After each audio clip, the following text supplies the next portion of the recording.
Radio Classique, l'invité du soir de Patrick Poivre d'Arvor. Voilà, bonsoir Rachida Dati. Bonsoir. Députée européenne, donc maire UMP du 7e arrondissement de Paris, ancienne garde des Sceaux, donc vous connaissez la situation où en général on s'en prend assez souvent aux gardes des Sceaux. Qu'est-ce que vous avez pensé de cette polémique autour des propos de Gérald Darmanin qui fait partie du même parti que vous ? Si je reprends les propos de Gérald Darmanin, à aucun moment il s'est attaqué à la personne de Christiane Taubira. Et je trouve que la réponse de Christiane Taubira est d'une extrême violence et je trouve qu'elle dérape dans l'injure. Et moi, ça me choque parce que se servir de ce type de polémique pour faire oublier effectivement la politique catastrophique, la politique pénale catastrophique qu'elle mène. Et je veux dire, c'est même pas une politique pénale qu'elle mène, puisqu'il n'y a pas de politique pénale qu'elle a affichée. Parce que quand vous êtes garde des Sceaux, vous donnez une ligne sur la politique pénale, vous donnez des instructions sur la politique pénale à mener en France, en fonction évidemment de la délinquance, de la sécurité. Alors qu'est-ce qu'elle a de mal, la sienne, puisqu'il n'y en a pas, vous dites? Il n'y en a pas. Donc justement, c'est qu'on se rend compte que, par exemple, Bernard Cazeneuve, très mobilisé sur la sécurité et à lutter contre l'insécurité, si en face vous n'avez pas une politique pénale qui réprime les faits délictueux ou toutes les infractions, enfin, en tout cas qui a une ligne claire, c'est sûr que ça exaspère nos compatriotes. Et c'est vrai que c'est en ce sens, et c'est en cela que Gérald Darmanin dit que c'est un tract pour le Front National, parce que nos compatriotes sont extrêmement exaspérés par cette absence de politique pénale. Mais comparer à une femme à un tract, non, c'est sur la politique. Non, mais bien sûr. Vous savez, quand après vous en arrivez à ce stade d'invective, tout va trop loin. Moi, je suis choquée de la manière dont M. Valls a perdu son sang-froid et ses nerfs au Parlement pour défendre Mme Taubira, qui serait soi-disant victime d'une campagne raciste. Faut arrêter de trouver des prétextes à leur échec. Enfin, moi, j'aimerais bien que M. Valls perde son sang-froid et perde ses nerfs face à la montée du chômage, face à la montée de la délinquance, face effectivement aux difficultés des Français. Parce que si ça fait trop mal de faire de la politique, ça fait trop mal d'être attaqué, ça fait trop mal d'entendre ces échecs, il faut quitter la politique. Voilà. Alors Mme Taubira, si elle a trop mal, il faut partir. Et M. Valls, comme ça, il va s'économiser dans l'intérêt des Français. Moi, je trouve ça choquant. Et ce qu'on oublie, parce que c'est ce qu'on nous dit, y compris à gauche, le problème de Mme Taubira, elle n'est pas du tout un problème pour la droite, elle est un problème pour la gauche. Justement, elle pose un problème pour la gauche. Regardez la manière dont ont été gérées. Vous pensez qu'elle sert de repoussoir un peu d'une certaine façon ? Non, mais moi, je vous le dis, d'autres n'oseront pas vous le dire. Quand à gauche, certains s'étonnaient même du silence de Mme Taubira au moment des attentats, dans la politique à mener, dans les mesures à prendre dans la lutte contre le terrorisme, contre les djihadistes.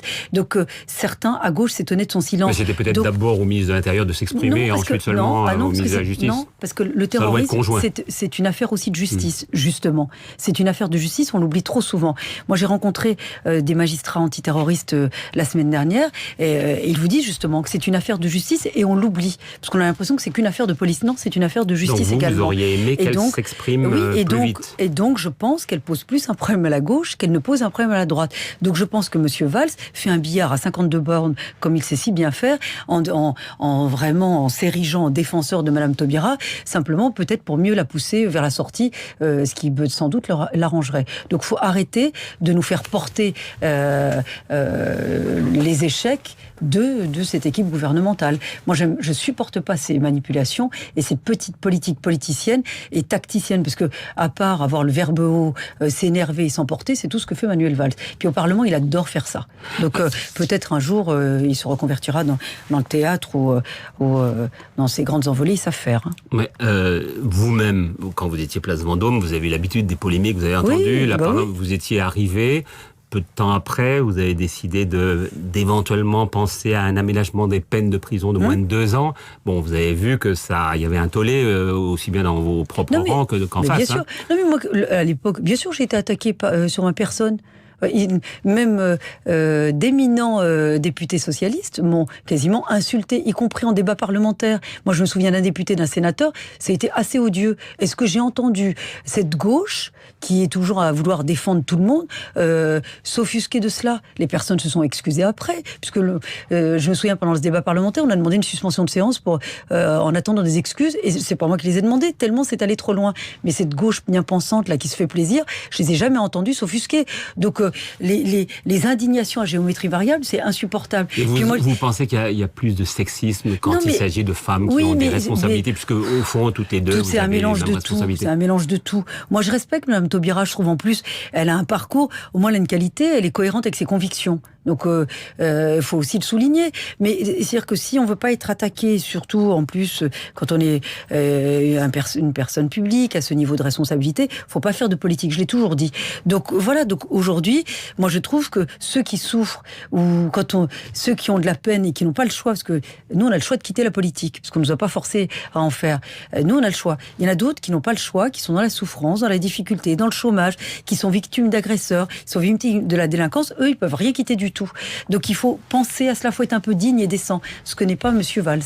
Alors en dépassant maintenant le cas de Christiane Taubira et de ses propos d'hier matin, tenus ici d'ailleurs à Radio Classique, d'une manière générale, est-ce que cette stratégie d'attaque de l'UMP contre le Front National, on le voit, c'est assez net, on en parle beaucoup dans tous les discours, dans toutes les interviews, dans tous les meetings, est-ce que cette stratégie finalement ne risque pas d'être contre-productive? Non mais là, les attaques contre le Front National, moi je n'attaque pas le Front National.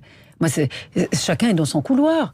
Que Marine Le Pen fasse de la surenchère, qu'elle puisse mener sa politique, mais justement, elle est légitime dans ce qu'elle fait. Mais moi, je cours pas après Marine Le Pen. Moi, ce qui m'intéresse quand je fais des réunions publiques, quand je vais soutenir des candidats pour les départementales, c'est d'essayer de trouver des solutions aux Français qui ont des difficultés. C'est d'essayer de comprendre, parce que le sujet, c'est même pas le Front National, parce que le vrai sujet, c'est les gens qui ne votent plus du tout et qui sont écœurés ou résignés. Et qui sont de plus en plus nombreux. Et qui sont de plus en plus nombreux. Donc mon sujet, il est plus vers ces gens qui sont écœurés partout et qui ont besoin de temps de politique. C'est-à-dire que faut pas croire que les gens se désintéressent de la politique. Ils en veulent beaucoup plus. Ils demandent beaucoup plus. Donc c'est à nous d'être à la hauteur. Moi, mon sujet n'est absolument pas le Front National. Moi, mon combat, c'est pas le Front National. Moi, mon combat, c'est contre le chômage, contre la sécurité, contre les personnes qui viennent me voir. Encore aujourd'hui, je recevais des gens qui, effectivement, dont le mari avait perdu un emploi, dont l'enfant ne trouvait même pas de stage, qui sont dans des angoisses épouvantables. Voilà mon engagement politique a un sens à ce niveau-là. Mon engagement politique, il n'est pas de perdre mon énergie à attaquer Madame Le Pen ou à dire le Front National est en haut, est en bas et à commenter les sondages de manière tétanisée, comme je le disais dans une tribune dans les Échos aujourd'hui. Ouais. Il faut arrêter. Et d'une certaine façon, vous dites d'ailleurs dans cette tribune, vous dites que certains dans votre camp font l'erreur de penser qu'ils vont gagner par défaut. Parce que évidemment, la gauche aujourd'hui n'a plus de majorité. On le voit bien au Parlement, sinon ils n'auraient pas utilisé le 49.3 pour faire passer un texte en force qui n'est pas passé encore définitivement. Donc on utilise des armes lourdes, des armes lourdes pour faire passer un texte qui n'est pas au bout du cheminement législatif. Mais vous avez une gauche qui est totalement affaiblie, qui est totalement explosée, Valls qui n'a pas de majorité dans son camp. Donc normalement, on devrait être acclamé, voulu, attendu, espéré par les Français. Et c'est pas ce que disent les sondages. Et c'est pas ce que disent même au-delà des sondages, même certains Français. Même certains Français. Voilà. Donc moi, mon interrogation, elle est là. C'est pourquoi on n'arrive pas à prospérer là-dessus. Mais c'est vrai qu'aujourd'hui, on est dans le temps du rassemblement et de l'unité s'agissant de l'UMP, et nous avons d'ici 2 ans, je l'espère, que nous aurons une vision renouvelée pour la France, et que nous aurons des ambitions et une vision pour ce grand pays, et que notre vision et nos ambitions soient à la hauteur de ce grand pays, et qu'on ne soit pas sur des petits sujets. Moi, j'entends en ce moment le débat sur maintenant le voile à l'université. Vous croyez que c'est le sujet majeur pour les Français aujourd'hui ? Quelle est votre position là-dessus ? Il faudrait que les jeunes filles fassent ce qu'elles veulent, ou ce sont d'abord des majeurs, les cours ne sont pas forcément obligatoires, qu'à l'école primaire où ce soit interdit, oui, ce sont des mineurs, mais à l'université, il faut arrêter, c'est pas le débat et c'est pas l'enjeu aujourd'hui. C'est-à-dire que interdire le voile à l'université, ça ne va rien résoudre et c'est pas ce qui pose problème aujourd'hui. Il faut laisser faire pour l'instant. Non, c'est pas. Il faut laisser faire. C'est pas le sujet. Ouais. Et c'est pas. Faut pas l'aborder. C'est pas ce qui va le mettre réduire. sur la table. C'est pas ce qui va maintenant. réduire les déficits. C'est pas ce qui va réduire le chômage. C'est pas ce qui va réduire la délinquance. Voilà. Alors, juste sur un sujet qu'on a abordé à travers cette interview de François Hollande dans Polka, sur l'après 11 janvier, il se trouve que vous venez d'être nommé rapporteur au Parlement européen d'une mission sur la prévention de la radicalisation et du recrutement des citoyens européens par les organisations terroristes. Voilà l'intitulé exact de la mission. Comment vous envisagez justement ce travail ? Je viens d'être nommé effectivement au titre de ce rapport, parce que je suis très engagée dans le cadre de la commission dans laquelle je suis au Parlement européen, qui est ce qu'on appelle la commission Libé, donc c'est justice, sécurité. Donc je suis engagée sur toutes les mesures de lutte contre le terrorisme. Et là, on se bat en ce moment justement pour avoir des outils efficaces de lutte contre le terrorisme, mais aussi de favoriser beaucoup plus de coopération dans le cadre du renseignement, qui est une vraie faille aussi au niveau européen. Et donc, on m'a confié cette mission de faire des recommandations, des propositions pour prévenir la radicalisation de certains jeunes, aussi de pouvoir combattre ce qu'on appelle, alors c'est les foreign fighters, c'est donc les djihadistes qui posent un problème pour l'Europe, mais qui posent aussi un problème pour les pays où ils vont. Je m'explique, par exemple en Irak, vous avez le gouvernement irakien qui nous interpelle en disant, écoutez, venez nous aider à empêcher les Européens de venir nous déstabiliser dans notre lutte contre, par exemple, compliqué. contre l'État islamique, contre Daesh. Donc c'est un vrai sujet aujourd'hui. Donc c'est de prendre toutes les mesures, de faire les propositions pour lutter contre la radicalisation, de pouvoir traiter ces djihadistes, qui sont les mesures pour lutter contre ces départs au djihad, mais aussi traiter les retours, et puis aussi prendre toutes les mesures et les dispositions pour lutter contre le terrorisme. Ce matin, par exemple, j'étais à l'ambassade des États-Unis, où nous avions un débat sur les mesures à prendre dans la lutte contre le terrorisme, avec un facteur important qu'on oublie, coopération sur le renseignement. Extrêmement important. Alors ça, c'est pour essentiellement la prévention. Maintenant, une fois qu'ils sont de retour, vous êtes plutôt pour des cellules disons, entre guillemets, de dégrisement, de déradicalisation. Il faut mettre en place, de toute façon, des programmes de déradicalisation. Parce que dans tous ces jeunes qui reviennent, c'est pour ça que nous avons un débat, et c'est l'intérêt du débat politique au lieu de s'attacher à des polémiques ou des petits sujets. Et le sujet aujourd'hui, c'est que dans ceux qui reviennent, il y a plusieurs catégories. D'abord, essentiellement, beaucoup ne reviennent pas, ils sont tués sur place, où ils sont totalement embrigadés. Par dizaines. Oui, et donc on les empêche de revenir. Ceux qui reviennent, beaucoup reviennent, oui, radicalisés, sans doute pour commettre des crimes. Il y en a d'autres qui reviennent déboussolés et même écœurés, certains. Il y en a d'autres qui reviennent totalement traumatisés, Puis d'autres que les parents, faut savoir que vous avez des parents qui se battent pour faire revenir leurs enfants parce qu'ils n'étaient pas au courant du départ et qu'ils essayent de les faire revenir. Et ces jeunes-là, il faut effectivement les prendre en charge pour justement les déradicaliser, mais également c'est aussi une source de renseignement pour nos services, pour essayer d'anticiper, prévenir et d'empêcher tout acte terroriste. Un dernier mot, Rachida Dati, en quelques secondes, à propos des voyages des 4 parlementaires en Syrie. D'abord, vous auriez accepté d'aller là-bas. Moi, j'ai été sollicitée à plusieurs reprises pour y aller. Moi, j'étais allée en Syrie juste au début du conflit, et puis ensuite on m'a sollicité, je n'y suis pas retournée, et puis je suis membre d'une délégation des relations avec les pays du Machrek au Parlement européen, donc dans ces pays, à la Syrie, donc on m'a sollicité à plusieurs reprises pour des tas de raisons. Et faut-il essayer de nouer des rapports moi, justement avec le régime de Bachar el-Assad ? Aujourd'hui, vu le résultat et vu l'impact de ce conflit sur le reste du monde et en particulier en Europe, il faut faire l'économie d'aucune relation. Alors, je sais que nos services de renseignement sont très... parallèle. Non, mais nos services de renseignement sont très connectés avec les services syriens.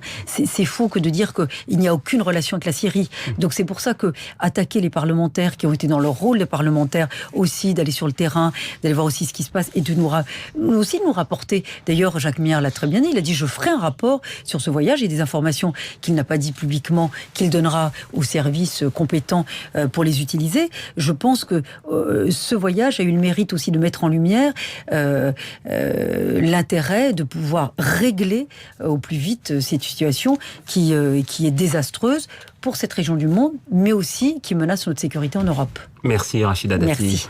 Voilà, dans quelques secondes, Béatrice Mouedine pour le flash de 19h30.